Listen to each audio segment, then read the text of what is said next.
ایک حدیث البتہ صحیح ہے، صحیح سند کے ساتھ، فضائل صحابہ کتاب ہے، احمد بن حنبل کی یہ روایت میں نے وہ 72 حدیث میں بھی شامل کی ہے کہ سیدنا علی رضی اللہ تعالیٰ عنہ کہتے ہیں کہ میری وجہ سے 2 گروہ گمراہ ہوں گے اور میری وجہ سے 2 گروہ دوزخ میں جائیں گے، ایک میری محبت میں غلوف کر کے اور ایک میری دشمنی میں غلوف کر کے۔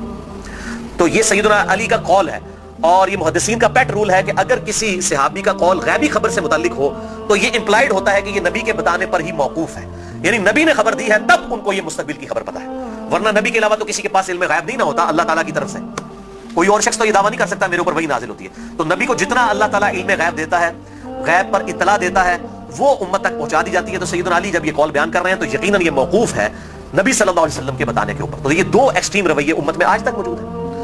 لیکن اب مسئلہ یہ ہوتا ہے کہ چونکہ فرقہ واریت ہو جاتی ہے تو اہل سنت سے اگر آپ پوچھیں گے وہ کہیں گے جی وہ جس دوزخ میں جس گروہ نے جانا ہے نا وہ یہ رافضی شیعہ ہے، دیکھیں سیدنا علی کے بارے میں کتنا غلو کرتے ہیں۔ اچھا آپ شیعہ سے جا کے پوچھیں وہ کہیں گے جس بندے جنہوں نے حضرت علی کی دشمنی میں دوزخ میں جانا ہے وہ اہل سنہ ہے۔ یہ دیکھیں کہ یہ حضرت علی کی جب شان بیان ہونی شروع ہوتی ہے تو یہ شیعت کا فتویٰ لگا دیتے ہیں، ٹھیک ہے۔ تو یہ دونوں ایکسٹریم رویے ہیں۔ اہل سنت کے ہاں بھی ناسبی موجود ہیں جو سیدنا علی سے بغض رکھتے ہیں، آج تک موجود ہیں، اور ان کی زیادہ تر تعداد جو ہے وہ اہل حدیث اور دیوبند مکتب فکر کے اندر موجود ہے۔ آپ کچھ بریلیوں میں بھی ایک کا دکا دانے آنے شروع ہو گئے، اور اسی طریقے سے جو رافضیوں کی اکثریت ہے وہ اہل تشیع کے ہاں پائی جاتی ہے جو کہ سیدنا علی کے بارے میں غلو کرتے ہیں۔ اہل سنت کا درمیان میں مسلک ہے اس حوالے سے، اور اس میں وہ امام شافعی کا شعر کوٹ کروں گا ضرور، جو انہوں نے دیوان الشافعی، ان کا اپنا دیوان چھپا ہوا ہے، اس میں کوئی سند کی ضرورت نہیں ہے، اور تمام ائمہ محدثین نے اپنی حدیث کی کتابوں میں اس قول کو نقل کیا ہے، اسماء الرجال کی کتابوں میں اس قول کو نقل کیا ہے۔ امام ذہبی رحمہ اللہ نے جو امام ابن تیمیہ کے شاگرد ہیں انہوں نے بھی نقل کیا، امام ابن تیمیہ نے بھی نقل کیا، اور امام ابن کثیر نے بھی، اور باقی سارے ائمہ نے، ابن حجر اسقلانی نے بھی، کہ امام شافعی فرمایا کرتے تھے ان کان رفضا حب آل محمد صلی اللہ علیہ وسلم، اگر آل محمد کی محبت کا نام رافضی یا شیعہ ہونا ہے فلیشہد الثقلان انی رافضی، تو جنوں انس گواہ ہو جاؤ اس بات پہ کہ میں رافضی ہوں۔ کہ اگر سیدنا علی سے محبت کا نام شیعہ ہونا ہے اور تم مجھے بلیم کرتے ہو کہ میں علی سے محبت کیوں کرتا ہوں، آل محبت سے محبت کیوں کرتا ہوں، اس کی بنیاد پہ تم مجھے شیعہ کہتے ہو تو گواہ ہو جاؤ میں شیعہ ہوں۔ اور میں نے اس میں پھر ایڈ کیا کہ اگر آج امام شافعی زندہ ہوتے تو میں کہتا کہ شیخ صاحب آپ میرے بھی کچھ اشعار اس میں ایڈ کر لیں۔ آپ نے تو کہا نا کہ اگر اہل بیت کی محبت کا نام رافضی یا شیعہ ہونا ہے تو میں ہوں رافضی، تو میں یہ کہتا ہوں کہ اگر نبی صلی اللہ علیہ وسلم کی محبت کا نام اگر وہ غلوف کے درجے میں نہ ہو، بریلوی ہونا ہے تو میں بریلوی ہوں۔ اگر صحابہ کرام سے عقیدت کا نام اگر غلوف کے درجے میں نہ ہو، یہ شرط ہے، ادھر بھی معصومیت نہ کلیم کر دی جائے دیوبند کی طرح، اگر اس کا نام دیوبندی ہونا ہے تو میں دیوبندی ہوں۔ اور اگر کتاب و سنت کے منہج کو اور اجماع کو حجت مانتے ہوئے فائنل اتھارٹی ماننا اور اس کے مقابلے پر کسی کی بات کو حجت نہ سمجھنا اہل حدیث ہونا ہے تو میں اہل حدیث ہوں۔ تو یہ صرف ایک سمجھانے کے لیے ایک جملوں کے طور پر ہے، باقی الحمدللہ ہم مسلمان ہیں اور ہمیں اسی پر فخر محسوس کرنا چاہیے۔ اللہ تعالیٰ نے ہمیں مسلم پیدا فرمایا ہے، وَسَمَّاكُمُ الْمُسْلِمِينَ، اس نے نام بھی ہمارا مسلمان رکھا ہے، ہمیں اسی پہ فخر محسوس کرنا چاہیے۔ باقی جو یہ فکر کی بات ہوتی ہے، اگر اصحاب الحدیث یا اہل السنہ کی فکر محدثین نے استعمال کی تو یہ فکر کے طور پر تھا، کبھی یہ مسجدوں کے باہر اس طریقے سے تفریق نہیں کی جاتی تھی جس طرح آج کل ہو چکی ہے، اور آج کل بھی ہر جگہ نہیں ہے۔ پورے سعودیہ میں اس طرح کی تفریق نہیں ہے کہ مسجد کے باہر آپ کو اس طرح کی چیزیں ملیں، یا ملیشیا کے اندر جن ملکوں کے اندر تھوڑی ہوش آئی ہے تو ان چیزوں سے چیزیں پاک ہیں۔ اور ایون ہمارے جو یورپ اور امریکہ کے اندر اگرچہ فرقوں کے نام پہ مسجدیں بنی ہیں لیکن کم از کم وہاں پہ اتنی ٹالرنس ہے کہ لوگ تمام کے تمام لوگ ایک جگہ پہ نماز پڑھتے ہیں، ایک دوسرے کے پیچھے نماز پڑھ لیتے ہیں۔ یہ یہاں پر لعنت ہے انڈیا پاکستان اور بنگلہ دیش کے گندے کلچر کے اندر کہ یہاں پر لوگ جو ہے وہ مطلب اس طرح فرقوں میں بٹے ہوئے ہیں کہ ایک دوسرے کے پیچھے نماز بھی نہیں پڑھتے۔ آج مجھے ایک بھائی کا فون آیا، اکثر لوگ سوال کر رہے ہوتے ہیں فلاں کے پیچھے نماز ہو جاتی، فلاں کے پیچھے نماز ہو جاتی ہے، میں ان کو ایک ہی جملہ بولتا ہوں کہ میرے بھائی جس کو آپ کافر نہیں کہہ رہے نا اس کے پیچھے نماز ہو جاتی ہے۔ آپ نے اگر یہ اناؤنسمنٹ کرنی ہے کہ اس کے پیچھے نماز نہیں ہوتی تو اس کو پہلے کافر ڈکلیئر کریں گے۔ اگر آپ میں یہ جرت نہیں ہے نا، آپ مسلمانوں سے سمجھ رہے ہیں نا، اہل البدع سمجھ رہے ہیں، کلمہ کو مشرک سمجھ رہے ہیں، کچھ بھی سمجھ رہے ہیں، کافر کہنے کی آپ کو جرت نہیں ہے نا تو سمجھ لیں کہ وہ مسلمان ہے۔ اب وہ مسلمان ہے، وہ اہل بدعت میں سے بھی ہو سکتا ہے، کلمہ کو مشرک بھی ہو سکتا ہے، ٹھیک ہے، کچھ بھی ہو سکتا ہے، جب تک وہ کافر نہیں ہے اس کے پیچھے نماز درست ہے۔ یہ ہے بالکل موٹا سا فارمولہ۔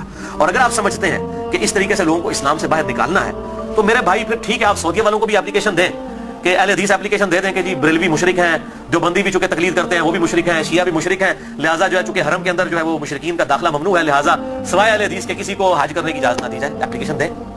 اور اگر وہ آپ کی اپلیکیشن قبول نہ کرے تو پھر آپ وہی فتویٰ لگائیں کہ اگر وہ نہیں قبول کر رہے تو وہ بھی مشرک، جو حرم میں آنے دے رہا ہے مشرک کو وہ بھی مشرک، اور امام کعبہ جو ان کی لیڈرشپ کر رہا ہے اور اس کے خلاف بول نہیں رہا وہ بھی مشرک۔ پھر تو بھائی میرے فارمولے آپ لگانے شروع کرتے ہیں۔ اصل میں سب کو یہ بات پتہ ہے، یہ تقریروں میں جوش میں آ کے کتابوں میں اس طریقے سے جوش میں چیزیں لکھ دیتے ہیں، پتہ ان کو بھی ہے کہ اسلام سے نہیں نکالا جا سکتا۔ جن کو اسلام سے نکالنا تھا نا امت نے اتفاق کر کے ان کو اسلام سے نکال دیا ہے، وہ ہے قادیانی، ان کے بارے میں سب نے اتفاق کیا ہوا ہے۔ اگر کوئی قادیانیوں کے علاوہ کسی مسلمان کے فرقے کو جو انڈیا پاکستان بنگلہ دیش میں پایا جاتا ہے کافر سمجھتا ہے تو بھائی اپلیکیشن پٹ کرے، آپ دیکھیں ذرا پھر کے ساتھ ہوتی کیا ہے۔ اہل حدیث کے خلاف پٹ کریں گے نا وہ ساروں کے بابوں کا چٹا پٹا کھول دیں گے،